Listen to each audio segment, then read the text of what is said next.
You're looking live at our state capitol, surrounded by protesters this noon. Those descending on Lansing are upset with the governor's executive orders that have forced many businesses to close. Those executive orders are designed to slow the spread of coronavirus, a disease that so far has killed 1,768 people in Michigan and more than 26,000 people across the country. Thank you for joining us today at noon, and we are certainly in for a wild day in our state. Our team is here to bring it to you live. Our crews are trying to stay safe while also showing you what's happening in our state capitol today. Political reporter Rick Albin kicks off our team coverage from Lansing right now. Rick? Well, Emily, there are a lot of cars, as you can tell, and they have been here since very early this morning. In fact, when I got here a little before 9, people had already taken parking spaces all the way around the Capitol. Then by 11 o'clock this morning, the place was filled. All these lanes were filled with cars, and they just stopped. They stopped at the corner of Allegan and Capitol and just didn't move. Organizers finally came along and moved part of this line along, but they went about a block and they stopped again. So effectively, nobody has moved out of those lanes of traffic or on Allegan Street in the last hour or so. I looked all the way down Capitol and all the way down Michigan. As far as you can see, there are cars, but they're not going to get anywhere until some of these folks start moving. I've seen no police presence to move them along. As I say, some of the organizers did move that first group down, but they went down about a block and then they stopped. All of this is in response, as you pointed out, to the governor's orders. Pardon me, I'm trying to get used to the new normal. All of this in response to the governor's orders for people to stay at home. And there are all kinds of signs on cars that talk about liberty and being locked down and quarantined and I need to work. Earlier today, the governor was on the Today Show and she talked about those orders. Michigan has the third most COVID-19 cases in the nation right now, and we are not the third largest state in the nation. That tells you we've got a unique crisis on our hands and that it demands a unique solution.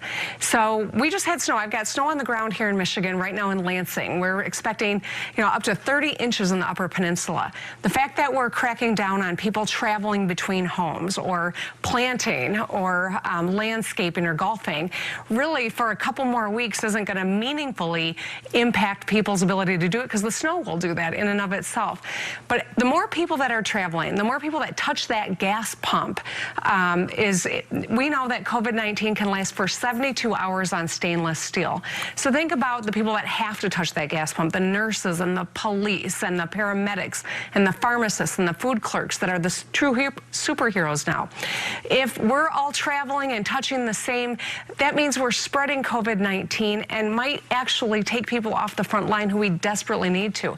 So unless it's a life-sustaining activity, we're asking people to stay home, to do their part. And for a couple more weeks to really buckle down. We're seeing our curve start to flatten, but we all have to continue doing our part.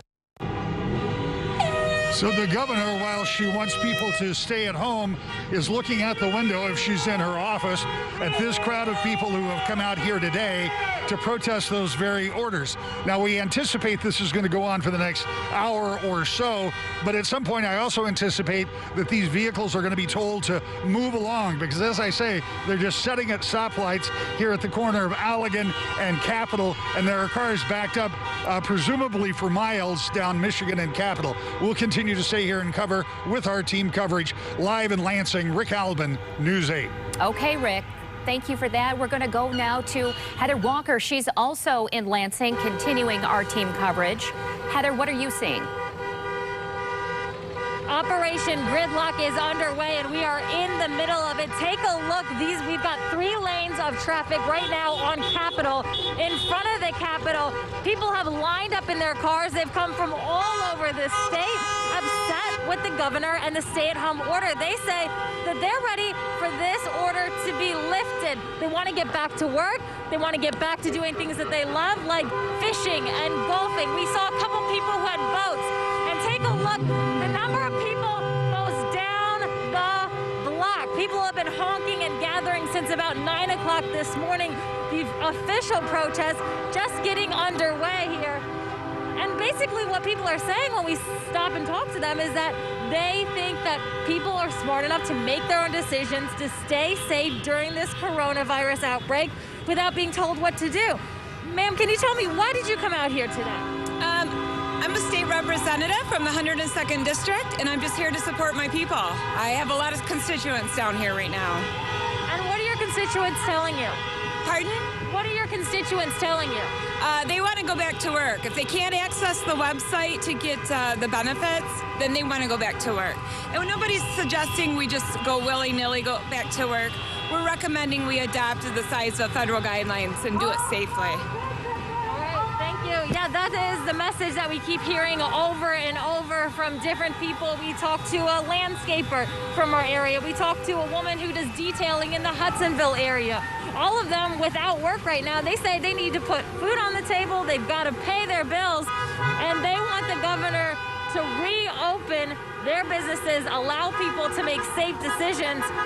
And that's why they all gather here today, to make those voices heard. We're going to throw it back to you for now. Reporting live on Capitol Avenue, Heather Walker, News 8. Okay, Heather, stay safe out there. Let's go to News 8's Leon Hendricks, also out there. He has boots on the ground at the state capitol. Leon, what are you seeing? Another incredible sight in this surreal ordeal as we battle this coronavirus pandemic. The Capitol steps, the scene of a protest. The whole idea here was that folks would stay in their car and participate in this gridlock, but we've seen a lot of folks who are saying they're not doing that. They're here, they're on the Capitol steps, staging a more traditional protest here in front of the Capitol building in Lansing. I want to show you one of the larger displays here, a huge sign that is out in the Capitol lawn. It says, "Security without liberty is called prison." An analogy they're using here to the situation that we have at present with the coronavirus lockdown. We're going to walk up here and give you an idea of the feel some of these people have. There are a number of people here from West Michigan, including some of these folks here that we got a chance to meet earlier today. First of all, tell us your name and what brought you out here. My name is Joseph Dixon, and I came out here to support the Michigan businesses and stand up for the rights of our fellow Michiganders. And we believe that the governor has overreached and overstepped her rights with our freedoms. Are you concerned about this virus? I was in the beginning until I've done my research and found out the realities and the media's overreach on it, and that it's not as serious as they made it out to be. And that's why I am here, because I feel that they are overreaching, overreacting, and crushing our small businesses, crushing our economy. I see you're wearing a mask, so you appear to have some level of concern. Yes, well, I have concern. I have just common courtesy for people. I might be here today, I might be a Republican, but I have common sense, and I do have concern and respect for everybody. What would you say to the governor if she's listening right now? I would say, Governor, open our economy on May 1st and respect our rights and our freedoms. All right, that's a little bit of the sentiment we're hearing here. A lot of these folks, a number of them that we've spoken to, are small business owners, or are here on behalf of those folks who say simply they want to see people get back to work. Some more folks here that we might be able to speak with. Sir, what brought you out here? Where are you from? I'm from Jackson, Michigan. And what brought me out here is I'm a small business owner, and she's putting me out of business. What type of business do you own? I own a painting company. What would be your message if the governor is listening? To listen to the people. We have common sense. We're not children. We know what's right and what's wrong and how to take care of ourselves.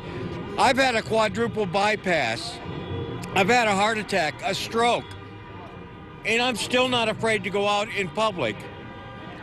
It's how you take care of yourself. We're not, like I said, we're not her children. Do you have any concern at all about this virus? You said you've got some underlying conditions. I have concerns about it. I have concerns for the people that are, I'm 62, but I call them elderly, sickly, really bad underlying conditions. But if you take care of yourself and follow common sense, stay away from people, you know, not totally stay away, but you have to social distance a little bit, But until this virus runs its course, it's going to stay here. And all we're doing is hiding from it. Do you have any concern? We see a lot of people out here that are obviously, like you, not in your cars. Do you have any concern that this gathering might cause this virus to spread further? Hell yeah. It will a little, but I don't think it's to the extent that they're trying to make it out to be. Again, it's a virus. It's got to spread. And until people start getting an immune system to it, it's going to continue to do this. All right. And we will never get away from it until we get an immunity to it. Okay.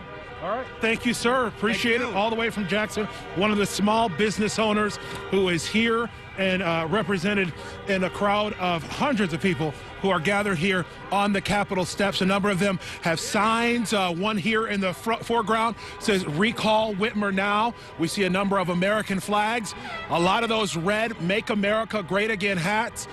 Folks certainly having a political feeling that goes associated with this situation. But it's quite the sight here on the Capitol steps. It's cold. It has been snowy, but it's not tempered down the spirit and the feeling that these folks have about letting their voices be heard in opposition to the governor's executive orders connected to the coronavirus. Emily?